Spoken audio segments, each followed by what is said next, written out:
नमस्कार, स्वागत है आप सभी का न्यूज़ वन इंडिया में। मैं हूं आपके साथ शाफनी पटनायक। बुलेटिन की शुरुआत करेंगे। उत्तराखंड के मुख्य सचिव को मिला 6 महीने का एक्सटेंशन।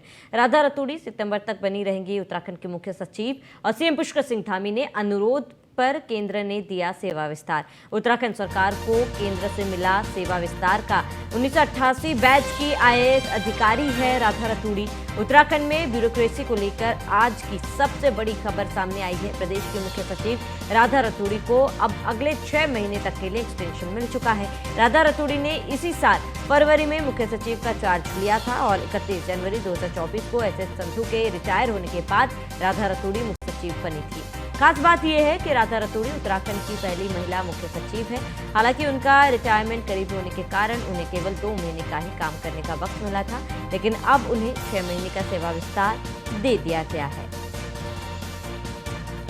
बड़ी खबर आपको बता रहे हैं कि हाँ, उत्तराखंड सरकार को केंद्र से सेवा विस्तार मिला है और इसके साथ ही 1988 बैच की आईएएस अधिकारी हैं राधा रतूड़ी और रिटायरमेंट करीब होने के कारण उन्हें केवल 2 महीने का समय मिला था, लेकिन अब इसको एक्सटेंड कर दिया गया है और राधा रतूड़ी सितंबर तक बनी रहेंगी उत्तराखंड की मुख्य सचिव। बड़ी खबर आपको बता रहे हैं, जहां सीएम पुष्कर सिंह धामी के अनुरोध पर केंद्र ने सेवा विस्तार दे दिया है राधा रतूड़ी को और उत्तराखंड सरकार को केंद्र से मिला सेवा विस्तार का परमिशन। अधिक जानकारी के लिए ब्यूरो चीफ सुदीप जैन हमारे साथ लाइव जुड़ चुके हैं।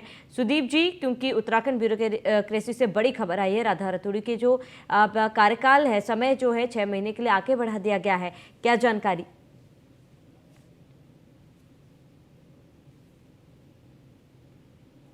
के बाद एसएस संधू को भी भारत सरकार ने 6 माह का सेवा विस्तार दिया था। उनके अनुभवों को देखते हुए उनके कामकाज के तरीके को देखते हुए इसके बाद राधा रतूड़ी को सत्ता मिली, वो चीफ सेक्रेटरी बनी, सचिवालय की टॉप बॉस हैं। परंतु उनके सामने एक दिक्कत ये थी कि उनका कार्यकाल एक तो खत्म हो रहा है, दूसरा जब उनके कार्यकाल का पीक होगा उस वक्त आचार संहिता लग जाएगी। जैसा कि चर्चाएं हैं कि 10 से 12 तारीख को लोकसभा चुनाव की आचार संहिता आ जाएगी। ऐसे में बहुत कुछ किसी भी चीफ सेक्रेटरी के लिए नया करने के लिए कम होता है, क्योंकि नई योजना आप शुरू नहीं कर सकते, पुराने वर्क पे पुरानी चीजों पर ही आपको काम करना है।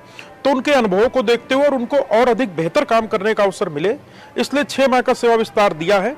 लिहाजा अब उनका जो सेवा विस्तार का जो कार्यकाल बढ़ा है वो आचार संहिता के बाद भी उनके पास काफी वक्त होगा काम करने के लिए, नई योजनाओं को डेवलप करने के लिए, पुरानी योजनाओं को तेजी से पूर्ण करने के लिए। तो एक बड़ी राहत है राधा रतूड़ी के लिए भी और राज्य सरकार के सामने तत्काल किसी नए चीफ सेक्रेटरी के सिलेक्शन की कोई चुनौती नहीं होगी। तो राधा रतूड़ी ही अब अगले अपने सेवा कार्यकाल खत्म होने के बाद 6 माह सेवा और देंगी। ठीक है सुदीप जी, तमाम जानकारी के लिए आपका बहुत बहुत शुक्रिया।